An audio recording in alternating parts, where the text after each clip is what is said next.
Higgsfield has just ended the director role. Today I'm going to be walking you through Cinema Studio and some very cool features like picking your camera, picking your lens to get the shot you are looking for.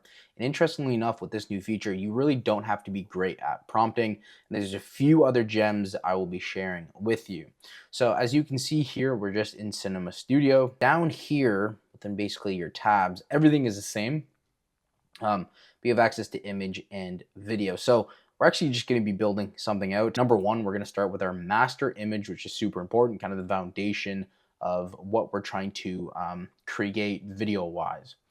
And interestingly enough, I said it in the past, it would be wise of us to probably learn some director language because it helps basically get the shot we are looking for. The more specific, the better, right? There's no room for interpretation when it comes to these models. You want to really hone it in, basically create those guardrails yourself by telling it you want X, Y, and Z type of shot. Now, the interesting thing with this new feature, it gives me access to different camera models, right? Like, look how cool this is. So you can choose a camera, and the cool thing is these cameras are very, very expensive in the traditional world. And the brilliance of this is, again, you don't have to prompt with a certain camera, okay? And there's actually something very, very cool I'm going to share with you a little bit later when we start actually developing this. But you can pick your own camera, you can pick your own lens, and then ultimately we do have our focal length, okay, between 8 to 50. So let's actually just test this out. So we're going to do this again. We're going to do the shot again. And as you can see here, I played around with some different variations. But for instance, let's just pick Red V Raptor. The shot we are looking for, I think it's going to help that we use the Hawk V Lite. And then we're just going to use a 24 millimeter focal length. With that being said, I'm going to show you the look we are going for. So as you can see, while that's actually loading, this here, look at the flare, right? So it's very like a John Wick style, where you have the flare of the lights. You have this very animated, right? So it's very bright. It's very in your face. Light, almost like Michael Bay, for instance. You can see the difference in the shots, right? So for instance, here it's a bit duller. It's not as vibrant. Here it's a little more vibrant, right? Look at the beautiful flares coming across the screen. And that is all depicted through the type of camera, lens, and focal length you are choosing. So as you can see here, this is a little different, right? So we went with the Hawk V Lite to get this type of flare across the screen, as you can see. And all we're going to do is just simply animate, okay? Now we have this video, my head's actually in the way, but if you just go here, you can actually animate it, or what you can do, you can just hover over and just press the animate button. So let's do that. So on the video side of things, we have movements, which we'll break down shortly here. We have duration, 5 to 10 seconds. We have sound, all right, and we have slow motion. You can toggle on or off, and then obviously your batch size. And then you have your start and end frame. Very, very handy. Nothing much has changed. Here is the interesting part, as you might have noticed. You don't actually have the ability to select the model you want to use. Because Cinema Studio, what they have said, is that dependent on the prompt you use, Cinema Studio will actually analyze it and then come up with what model would best fit your prompt, which I think is really, really cool because there's so many models. Some people don't know what models to use. Should I use Kling? Should I use Sora? Should I use Veo? It just becomes very difficult to understand these models when there's so many of them. And I can just say Fighting on the Bikes, and Cinema Studio will pick the best model for me that I am looking for based off of my prompt, okay? So that, first off, is very cool. It takes a lot of the burden off, obviously, the user. And then more importantly, do we want slow motion on? We're gonna have it off for right now. I do want audio on, and again, with audio being on, that's gonna dictate certain models. And then the very cool part is we can now play around with movements. So no longer do you have to prompt basically the shot you are looking for. It's kind of pre-baked already within Cinema Studio. So for instance, we're trying to do a fighting scene. So I want pretty much a handheld shot, right? Because it's fast going. I want a handheld shot. I think that would suit the scene pretty well. All we're gonna do is click on it, and then ultimately we're just going to generate. And with a click of a button, we have a cool, great shot. We have some great cinematography or great picture based off what you want, because we did pick our lenses, we picked our camera, which is awesome.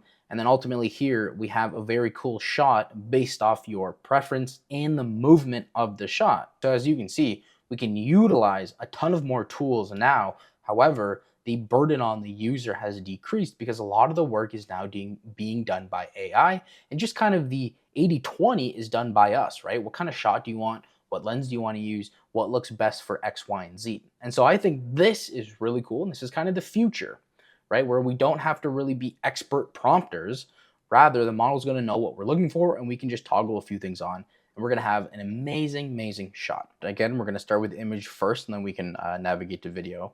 So what we're looking for is an extreme macro close-up cinematic fight sequence between two motorcycle riders at high speed, tight framing on hands and weapons. So I want a real close-up of them kind of doing their thing, fighting each other. And the way we're going to do this is the camera I want to go with, for instance. Again, the consistency in this video is not going to be airtight, just because we're playing around with a little bit of things here. But what I want is I want Sony, and then we're going to go with a macro lens, which should be this one here.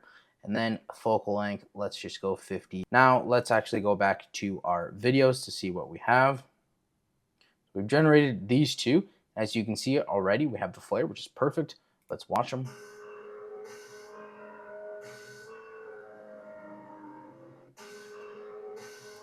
All right, so that's not doing much.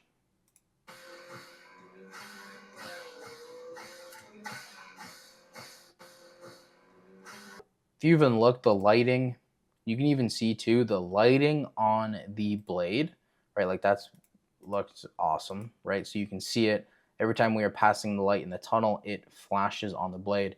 Again, the lighting, look at the lighting on the tunnel. We have the lighting on the sides here, on the road, right? We have some of it coming from the motorbikes. So I do want like John Wick style. What I'm going to do here, let's just go. I think something very cool to see with this shot would be an orbit around. So let's see what we get out of there. Let's increase it. No slow motion for right now. We do want audio on, and let's see what that produces. So again, as you can see, there is still work to be done, obviously, with AI. That's totally fine though. But even with these shots here, so I did some explosion shots.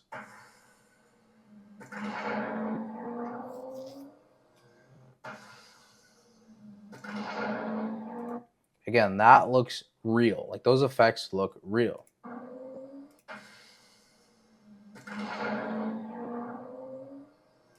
And then we start zoning in onto the bike.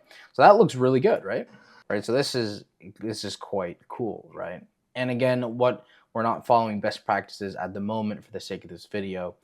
Usually, what you want to do to be consistent, because as you can see, you know, if I were to take this video here, so this guy has this helmet on, and then when they start fighting, they don't have their helmet on. So we need to change that. The best way to change that is just to download this video. You can potentially go into any LLM and just reference the shot, okay? You can obviously do that with VO very easily if you are in Flow. However, we are not. We're in Higgsfield at the moment.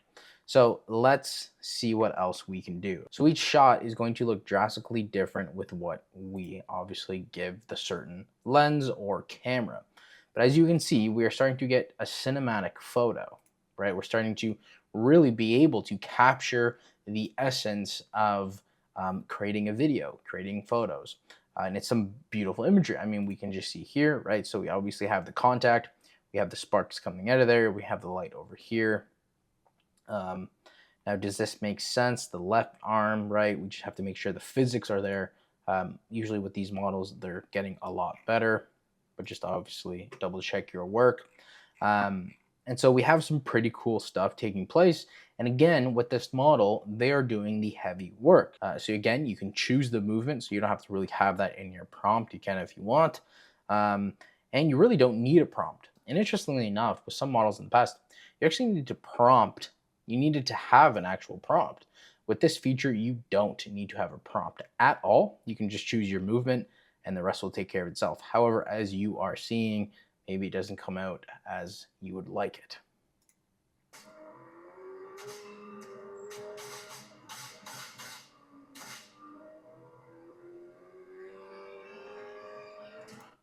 So he just got his arm hacked off.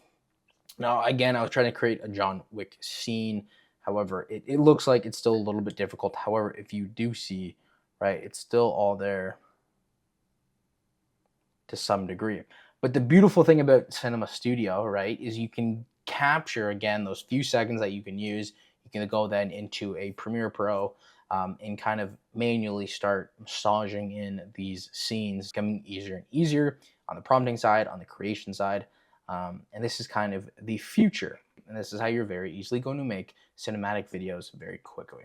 As always, my friends, take care, and I'll see you tomorrow.